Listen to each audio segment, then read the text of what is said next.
Hi, Puss. Want to play?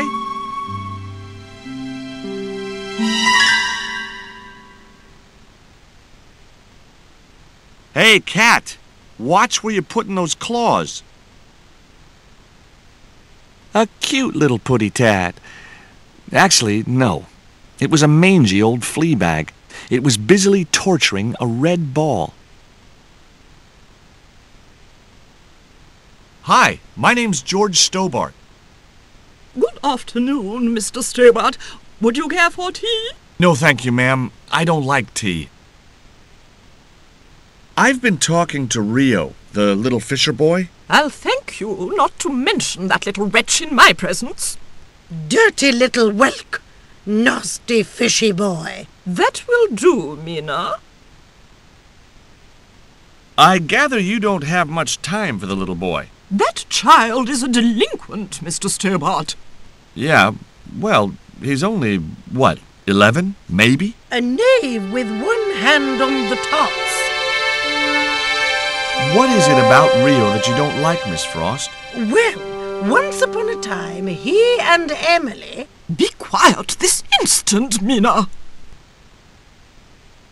Can you tell me anything about Captain Ketch? More than you can tell me about your great-great-great-great-grandfather, no doubt.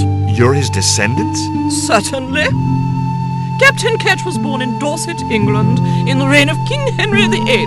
His family were undistinguished farmers, but young Frederick Ketch decided to go to sea. We have plenty of seamen in our family, Mr. Stobart. Are you interested in history, Mr. Stobart? Yes, I am.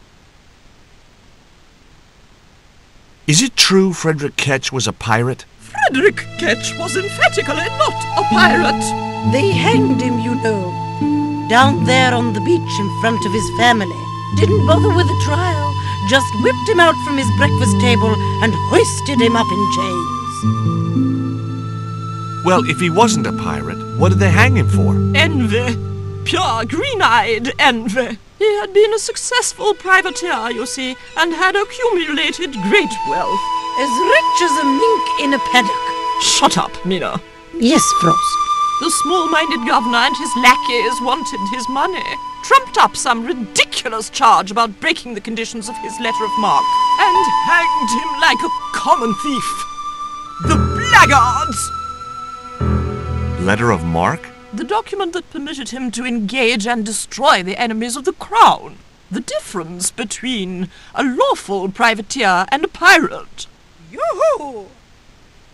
Sorry, Frost. Well, why didn't Ketch just say, take a hike, guys, I've got a pirating license? Frederick Ketch was not a pirate! But he did show them his letter of marque. But they destroyed it and hanged him anyway. You were telling me about Captain Ketch. Do go on. Oh, yes. He sailed under Hawkins. Jim Hawkins? John Hawkins, one of the great traders of the Elizabethan age. In 1568, Frederick Ketch was a young man serving aboard the Jesus, Hawkins' flagship. They sailed from England to Africa and across the wide Atlantic to these islands. Ketch was never to see the shores of England again. How come Ketch never made it home?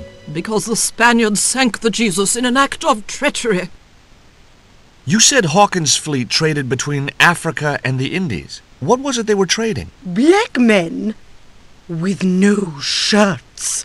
You have to understand, Mr. Stobart, that this was the 16th century. But that doesn't alter the fact that Hawkins and Ketch were slavers and pirates. Would it surprise you to learn that Hawkins was also a devoutly religious man? He transported slaves in a ship named after Jesus Christ. In my book, that makes him a hypocrite. What happened to Ketch? Was he killed? Oh, no. He got away and returned to this island, to this very house. The Frederick Ketch Memorial Museum. What can you tell me about Emily? Emily? What business can she be of yours? Her parents were killed in a typhoon. We, as her only living relatives, took it upon ourselves to raise the child. It's good to know Charity isn't dead. Oh, but she is. washed overboard in the typhoon. Mr. Stobart wasn't talking about Emily's mother. He was being sarcastic. What else can you tell me about Emily? How dare you pry into our family in this way?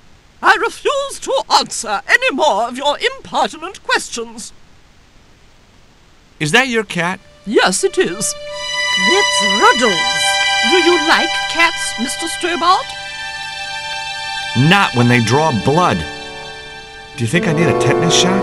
I can assure you, sir, that dear old Ruddles carries no infections. Maybe not, but it's a vicious, bad-tempered brute.